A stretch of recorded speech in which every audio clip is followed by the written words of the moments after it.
Olá, queridos amigos, tudo bem? Sejam bem-vindos. Bora para a aula de hoje. O tema de hoje é o Ministério de Visitação a serviço da missão. Por que visitar? Letra A, Mateus capítulo 2, versículo 11 diz que Jesus foi visitado. Letra B, Mateus capítulo 8, versículo 14 e também o capítulo 9, verso 23, são versos de uma pequena amostra que Jesus visitava. Jesus tinha o hábito e o costume de visitar. Letra C, no capítulo 10 de Mateus, versículo 12, e também lá em Lucas, no capítulo 10, Jesus mandou visitar. E ele explica ali o procedimento de uma boa visitação. Letra D, Atos capítulo 5, verso 42, os discípulos visitavam. Então vocês sabem muito bem que os discípulos aprenderam isso com Cristo e obedeciam os ensinamentos de Jesus. Ellen White, no livro Serviço Cristão, página 9, na página 9 ela diz assim: onde quer que se estabeleça uma igreja, todos os membros se devem empenhar ativamente em trabalho missionário. Devem visitar todas as famílias da vizinhança e conhecer suas condições espirituais. Então perceba que isso não é uma atribuição exclusiva para ancião, para pastor, não, é toda a igreja, todos os membros devem se empenhar ativamente no trabalho missionário, devem conhecer todas as famílias de sua vizinhança e conhecer suas condições espirituais. Eu quero fazer aqui uma pequena comparação só para a gente pensar um pouco. Vamos pensar aqui no pastor, né? O pastor visita mais ou menos aí uma média de 40 pessoas por mês. Pode ser mais, pode ser menos, é só uma média aqui para a gente entender. Em 10 meses, esse pastor visitou 400 pessoas. Agora, vamos pensar na igreja local. Vamos pensar numa igreja aí, sei lá, que tem 50 membros, 80 membros, 100 membros e tem 3 anciãos. Cada ancião tem um alvo de visitar uma pessoa por semana. Já pensou num negócio desse? Então, cada ancião visitando uma pessoa por semana. São 3 anciãos, cada um visitando uma por semana, são 3 visitas na semana. No final do mês, serão 12 visitas que esses anciãos irão fazer. Em 10 meses, eles vão visitar 120 pessoas. Ou seja, só os anciãos conseguem visitar a igreja toda em 10 meses. Entendeu? Agora vamos pensar na comissão da igreja. Tem comissão de 8 pessoas, 9, 10, 11, 12, né? Vamos pensar numa comissão de 12 pessoas. Se cada integrante da comissão internalizar a responsabilidade do Ministério da Visitação e cada integrante da comissão visita uma pessoa por semana, serão 12 visitas por semana. No final do mês, foram 48 pessoas visitadas. E no período de mais ou menos 10 meses a um ano, 480 pessoas foram visitadas por essa comissão comprometida. Uau, né? Então imagine, o pastor visitando 400 pessoas em 10 meses. Os anciãos visitando 120. E a comissão da igreja 480. Imagine, esse time aqui visitou 1.000 pessoas em um ano. Né? E olha que eu estou usando exemplo aqui de uma igreja. Imagine o distrito todo, a revolução que pode acontecer na sua igreja, no distrito. Extraordinário. É tudo que o inimigo não quer. Entendeu? Que você se apaixone pelo ministério da visitação. Como fazer a visita? Número 1, tem que agendar. Hoje em dia não dá para visitar a pessoa mais assim sem combinar com ela, é mais difícil e é complicado, às vezes ela não está preparada para isso. Então a gente vai visitar os conversos e os não conversos ainda. Então o Ministério de Visitação contempla os membros da igreja e principalmente o mundo fora da igreja, a vizinhança, como foi o texto de Ellen White que nós lemos agora há pouco, né? Então visita os membros e aqueles que não são membros ainda, parentes de adventistas, os interessados, amigos da Novo Tempo, etc. 2. Reunir todos da casa. Então não faça visita para uma pessoa e ignore o restante dos membros da casa. Chame todo mundo, né? A família toda, todos aqueles que estão em casa para participarem da visitação. Número 3, seja amigável. Chegando na casa da pessoa, cria aquele clima agradável, gostoso, descontraído, né? Conversa com a pessoa, bate aquele papo gostoso. E depois você pergunta para ela qual é a história da conversão dela, como ela conheceu Jesus, como ela conheceu a palavra, a verdade, como é que ela se batizou, em que circunstâncias que ela tomou aquela decisão. Se você já conhece a história da conversão da pessoa, pergunte como é que está a vida espiritual dela. Deixe que ela descreva, fale como é que se encontra a vida espiritual, entendeu? Quarto passo, como fazer a visita, faça a demonstração. Às vezes a pessoa estudou a Bíblia e ainda não tomou uma decisão, é hora de fazer um apelo, né? Para ela poder se entregar a Jesus Cristo. E se ela for batizada, talvez está trabalhando dia de sábado, estudando dia de sábado, ou quem sabe ela não mudou a alimentação dela ainda, está comendo animais impuros, imundos, ou quem sabe ela não está dizimando, não está ofertando, com problemas no casamento. São tantos detalhezinhos que você descobre na visitação que com amor e com espiritualidade, com oração, você pode fazer uma admoestação, ajudar aquela pessoa no crescimento espiritual.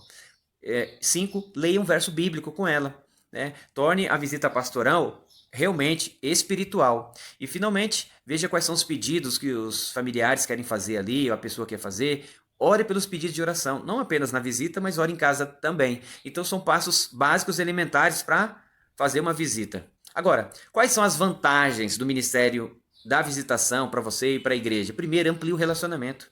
Os irmãos não devem ficar conversando na igreja, porque vai até atrapalhar o culto, né? O culto não é para isso.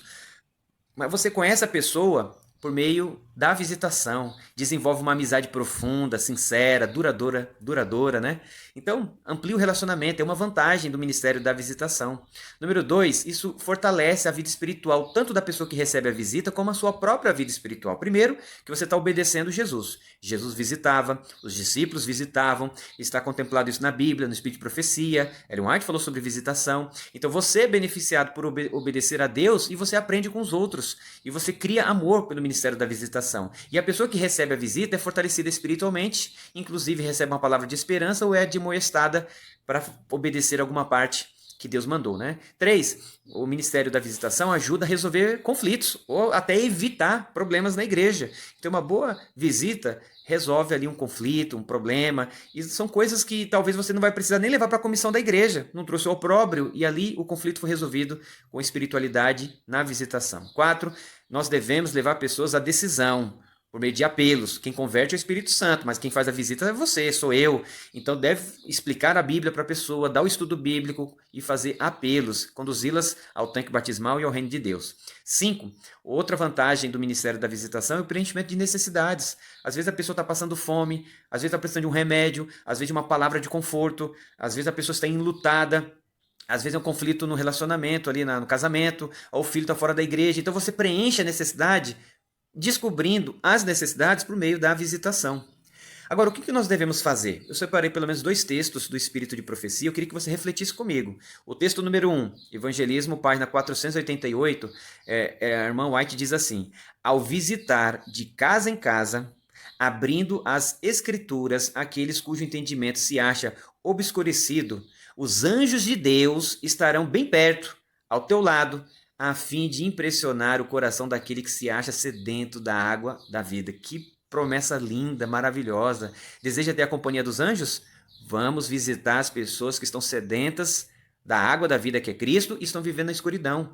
A palavra de Deus é lâmpada para os pés, para iluminar o nosso caminho. Texto número 2, Evangelismo, página 337, diz assim: a obra não deve ser abandonada prematuramente. Está falando aqui de uma pessoa recém-convertida, de uma igreja recém-plantada, de um evangelismo que foi concluído, né? Então a obra não deve ser abandonada prematuramente. Vede que todos estejam esclarecidos na verdade, firmados na fé, interessados em todo o ramo da obra, antes de os deixar para ir a outro campo, e então, como o apóstolo Paulo, visitai-os com frequência para ver como vão. A obra negligente que é feita por muitos que pretendem ser comissionados por Deus para pregar sua palavra, faz com que os anjos chorem. Os anjos chorem. Então perceba, amigos, que quando um trabalho é feito, um plantio de igreja, um evangelismo que foi concluído, um estudo bíblico que foi terminado, uma pessoa que é recém-batizada não pode ser abandonada de hipótese alguma. É um texto duro para nós todos que estamos na igreja, lideramos a igreja, somos membros da igreja, né? Somos servos de Deus, então a obra não pode ser abandonada prematuramente, em hipótese alguma. As pessoas precisam ser esclarecidas pela verdade e na verdade, firmadas na fé, e lógico, desenvolver um interesse por todo o ramo dessa obra, antes da gente partir para outro campo, para ir para outro lugar. Nós devemos fazer igual o apóstolo Paulo, visitar cada uma dessas pessoas, para que os anjos não venham chorar por um trabalho mal feito da nossa parte. Continuando, como conseguir os nomes? Como conseguir os nomes para a gente poder visitar? Letra A, você consegue com a secretária da igreja. A secretária da igreja tem a lista de todos os membros, membros regulares, membros irregulares, afastados, apostatados. Então, corra na secretária que você vai ter já os nomes para poder visitar. Claro, eu não coloquei ele na tela, mas tem um cartão de chamada. Todos aqueles que foram matriculados na escola sabatina. Então, imagine, professor de escola sabatina, diáconos, membros da comissão da igreja, pastores, anciãos, os membros mais antigos da igreja, mais firmados na fé, todos nós devemos visitar os membros da igreja que estão vindo ou que estão ausentes, os membros da escola sabatina. Letra B, como conseguir os nomes? Através do coordenador de interessados. Ele que articula e fica catalogando, melhor falando, catalogando os nomes das visitas que aparecem nas nossas igrejas. amigos da Novo Tempo, amigos que vão no pequeno grupo, ou quem sabe ali do colégio adventista, então, que são estudantes do colégio, mas não são membros da igreja ainda. Enfim, a gente consegue esses nomes por meio da secretária da igreja, escola sabatina, por meio do coordenador de interessados, pequeno grupo, através do ministério pessoal e também a lista dos amigos da Novo Tempo, os vizinhos da igreja, por meio de pesquisa de opinião pública, enfim, é fácil conseguir os nomes. Agora, caso você queira saber mais sobre missão e profecias, confira no meu canal chamado Vida Missional. Se inscreva lá, tenha outras aulas e decida juntamente comigo a usar o Ministério da Visitação a favor do fortalecimento da igreja e a favor do cumprimento da missão. Deus abençoe e fique com Deus.